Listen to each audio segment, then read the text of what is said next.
Salut et bienvenue chez Jou. Alors, on m'a demandé comment masquer un visage à l'aide de, enfin, en suivant le visage, le dit visage avec un tracker au sein de Natron. Et bien sûr, c'est pas si compliqué que ça. C'est parti. J'ai repris l'exemple du tracker de la dernière fois, donc en le rangeant un petit peu à la verticale pour que ce soit plus facile. Donc nous avons, comme la dernière fois, l'arrivée de la vidéo de base, d'accord, qui va faire le fond. Donc deux trackers. L'un qui va me servir à faire le cache de visage et l'autre qui va me servir donc à faire mon sabre laser parce que c'était le thème de la chose. Donc vous pouvez voir, je les ai mis sur les côtés, détacher de la fille principale pour s'y retrouver. Donc, si vous voulez savoir les détails sur le tracker et le sabre laser qui suit le mouvement, ça vous regarderez ma vidéo sur le tracker nouveau tracker de Blender, enfin nouveau tracker de Natron venu de Blender. Donc pour celle-ci, ce que je fais, c'est que je prends un blur, donc je fais un tab, je lui demande blur, et je le relie à la base. Donc je mets sa source, que je tire un trait jusqu'à l'origine. Ce blur, je mets relativement important pour que, vous voyez, pour vraiment brouiller le visage. On peut s'amuser à faire aussi un peu de progressif, vous voyez, avec le après en faisant quand on va faire la roto. Donc la roto, je vais dire donc roto, hein, Joe. Donc je vais dire que c'est le fond. Donc le fond background, je mets sur le blur. Donc ce sera le fond de la roto, donc ce qu'elle va mettre, puisque la roto en fait vous permet de découper et de faire apparaître quelque chose qui va être caché derrière. On va dire, donc cette roto, vous sélectionnez la couche, alors oui, parce que j'ai supprimé refuge, j'ai cliqué 2 fois au lieu d'une, c'est pour ça qu'on voit ce layer, tout ça n'a aucune importance. Hein. Donc vous faites une courbe de Bézier, donc dessinez outil Bézier, vous dessiner le contour de la tête. Alors je l'ai fait vite fait, hein, donc j'ai juste fait un carré, enfin pas très carré d'ailleurs. Ensuite, vous prenez donc l'un des trackers, donc celui que vous avez choisi pour faire la tête. Vous allez dire, vous prenez la première piste. Alors moi je lui ai dit de faire un modèle donc par transformation plus rotation. Pour qu'il l'attrape directement. Je lui ai dit pour qu'il bouge simplement en tournant quand il y a besoin, parce que j'ai mis que sur une seule piste. Vous voyez, je me contente d'attraper un point sur la tête. Mode feignant. J'agrandis à mort. Hein. On est d'accord que zut. Erreur fatale. Tac. On est d'accord donc que j'ai simplement attrapé. Oh, là tu m'énerves, mon grand. Là, tu m'énerves. J'ai simplement attrapé les rebords, vous voyez, et mis bien large. Hein, voilà, pour que ça attrape la tête, c'est de manière assez vaste. Je me suis pas posé de questions, et je lui ai dit, hop, vas-y, fais-moi suis le truc. Donc, il y a quelques fois, il a hésité. Je l'ai recalé, je l'ai réactivé, et je lui ai fait continuer, tout simplement, comme vous pouvez voir, là, je l'ai fait 3 fois. Mais sinon, tout le reste, ça s'est passé, il a trouvé tout seul sans problème. D'ailleurs, si vous voulez toujours des détails là-dessus, allez sur ma vidéo sur le tracker, vous allez comprendre. Mais là, il n'y a pas grand-chose comme erreur, vu la taille. Que 3. Donc, une fois que ça c'est fait, vous allez donc sur votre tracker, vous lui dites transforme. Alors moi, je me suis contenté, je lui dis évidemment match move, hein, pour que ça corresponde exactement au mouvement. On va guider par rapport au mouvement du tracker exactement. Le transform, je me suis contenté de faire un transform de base. Voilà, pour que ça suive bêtement.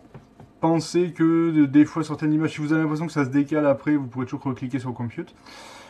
Faites disable transform, on veut que l'effet se fasse uniquement dans ceci. Donc vous cochez ici, n'oubliez pas. Puis vous faites export. Quand vous faites export, ça vous crée ça. Il va vous créer celui-là, vous le faites glisser. Vous allez voir, hop, je me mets dessus, je fais export. Là j'ai le transform qui est ici. Je vais le prendre et le faire glisser ici. Pour l'intercaler entre la roto et le merge final où je mélange le tout, où je compose l'image totale au final. C'est-à-dire que j'ai d'abord mélangé les deux là pour faire une image. Cette image, je la redécoupe parce qu'elle déborde de l'écran, donc ça sert à rien de continuer à calculer. Puis je fais ça et je mélange les deux avec avec la nouvelle image créée à partir de ça, qui vient se caler en A, over, donc sur la principale B. Pouf, voilà, ça fait un masque. Donc, on a pris ça à fond, on le ramène dedans. Donc, là, tout ce que vous avez à faire, donc une fois que vous avez votre tracker qui est bon, après évidemment vous faites lire, il va vous calculer toutes les images. Vous voyez que ça va suivre. Alors si jamais ça colle pas tout à fait, effectivement, vous pouvez toujours choisir de tricher à partir de telle ou telle image. Moi j'ai tendance à dire au pire je corrige la forme de mon truc et puis basta, hein. Je vais être un gros feignant et puis voilà.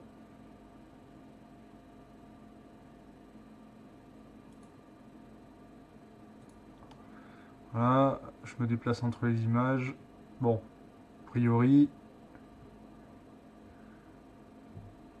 a priori c'est bon. Donc là, voilà, c'est quelque chose de très basique. J'aurais pu faire quelque chose d'un peu plus formé, un peu plus élégant. Tout dépend de ce que vous voulez faire exactement. Mais dans tous les cas, vous voyez le concept. Donc, le concept, c'est que vous prenez une image de base, vous la faites passer dans les trackers pour détecter donc les points qui vous intéressent, pour faire des suivis en tout genre. Si vous faites quelque chose avec, pensez à le remerge directement en dessous. Vous le découpez, vous pensez faire un crop pour ce qui dépasse. Et ensuite, à côté, vous faites comme une autre branche à côté, vous faites passer dans du blur, vous faites une auto qui va suivre le tracker qui vous intéresse sur l'objet à brouiller. Vous prenez le tracker, vous pensez à bien désactiver là, vous lui demandez de suivre le mouvement, vous faites le transform comme vous voulez. Transform comme pin.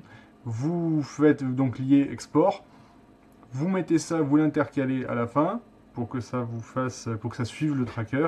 Et donc cette forme que vous avez créée va suivre le tracker, se déplacer dessus. Évidemment, après vous remélangez les deux, hein, le principal et celui-là pour que ça reste dessus, hein, pas que ça. Pour composer l'image finale. Donc ensuite vous envoyez ça dans un writer et dans un viewer. Hein, tout simplement. Voilà. Comme d'habitude. Et voilà. Bon, le MP4 de base, a priori. Hein, voilà. On lui dit anti-image, voilà. Plaque. Render. Bon, voilà. Voilà. J'espère répondre à vos questions. Si vous en avez d'autres, n'hésitez pas. Et puis, amusez-vous bien. A bientôt chez Joe. N'oubliez pas de couper vos bloqueurs de pub ou de passer par le Tipeee. Merci.